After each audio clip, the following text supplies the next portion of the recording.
మంగళగిరి నగరంలో ధర్మరాజు ప్రతిష్ఠించిన బ్రహ్మసూత్రం గల శివాలయానికి కార్తీక పౌర్ణమిని పురస్కరించుకొని బుధవారం భక్తులు అధిక సంఖ్యలో విచ్చేశారు. తెల్లవారుజాము నుండే భక్తులు బారులు తీరారు.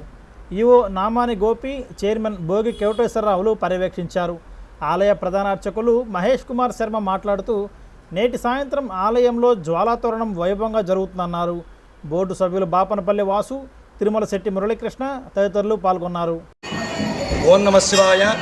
మంగళగిరిలో విచ్చేసి ఉన్న రెండు వైష్ణవాలయాల గల మధ్య శివాలయం శ్రీ గంగా భ్రమరాంబ సమేత మల్లేశ్వర స్వామి దేవస్థానం బ్రహ్మసూత్ర శివాలయము. ఈరోజు కార్తీక పౌర్ణమి, భక్తులు విశేష సంఖ్యలో పాల్గొన్నారు.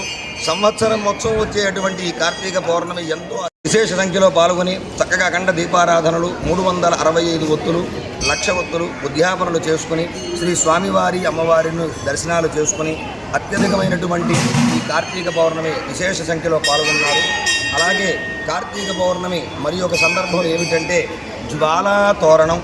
ఈ జ్వాలాతోరణం విశిష్టత ఏమిటయ్యా అంటే, జ్వాలాతోరణం ఈ యొక్క కార్తీక పౌర్ణమి నాడు శ్రీ పరమశివుని యొక్క ధ్వజస్తంభం బయట అటు ఇటు 2 కర్రలు పెట్టి పైన గడ్డి పరగ గట్టి దానికి వెలిగిస్తారండి ఆవు నేతితో.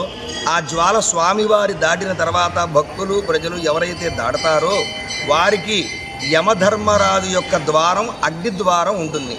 ఆ ద్వారం నుంచి తప్పించుకోవటానికే భక్తులు ఈ యొక్క యమద్వారానికి బదులుగా జ్వాలాతోరణం దాడుతాడు.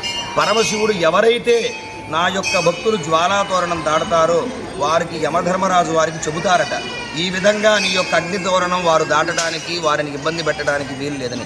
ఆ విధంగా ఈ విశేషమైనటువంటి పరమశివనాథులతో భక్తులు, అలాగే మన ఆలయ చైర్మన్ భోగి కోటేశ్వరరావు గారు, కార్యనిర్వహణాధికారి గారు, ధర్మకర్తలు, సభ్యులు సమక్షంలో మహత్తరంగా ఈ యొక్క జ్వాలాతోరణ కార్యక్రమం సాయంత్రం 6 గంటల నుంచి 7 గంటల్లోపు జరుగును. 50 మంది భక్తులు విశేష సంఖ్యలో పాల్గొని శ్రీ అమ్మవారి స్వామివారి కృపకు పాత్రలు కాగలరు. గంగా భ్రమరాంబ మల్లేశ్వర స్వామి దేవస్థానం అసంఖ్యాకంగా వచ్చిన భక్తులతో దేవాలయము కిరిసిపోయినది.